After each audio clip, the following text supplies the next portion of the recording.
திருச்சி மேற்கு தொகுதியில் நடைபெறவுள்ள இடைத்தேர்தலின் ஓட்டுப்பதிவு மையத்திற்கு 3 அடுக்கு பாதுகாப்பு அளிக்கப்படும் என்று மாவட்ட கலெக்டர் ஜெயஸ்ரீ தெரிவித்துள்ளார்.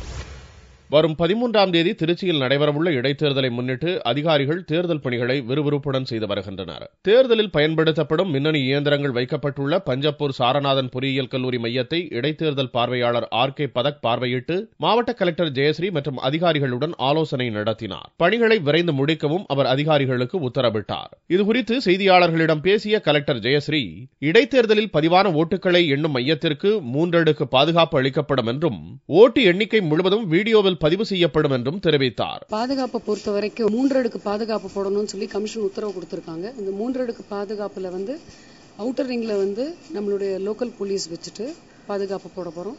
2வது ரிங்ல நம்மளுடைய AR இருப்பாங்க.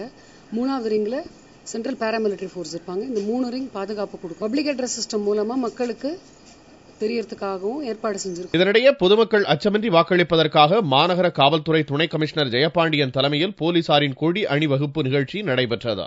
இந்நிலையில் இடைத்தேர்தல் மற்றும் உள்ளாட்சி தேர்தலில் வாக்காளர்களுக்கு வழங்குவதற்காக பதுக்கி வைக்கப்பட்டிருந்த 1080 மது பாட்டில்களை திருச்சி வயலூர் பகுதியில் மதுவிலக்கு பிரிவு போலீசார் பறிமுதல் செய்தனர். மேலும் மது பாட்டில்களை பதுக்கி வைத்திருப்பதாக கருப்பசாமி என்பவரையும் போலீசார் கைது செய்துள்ளனர்.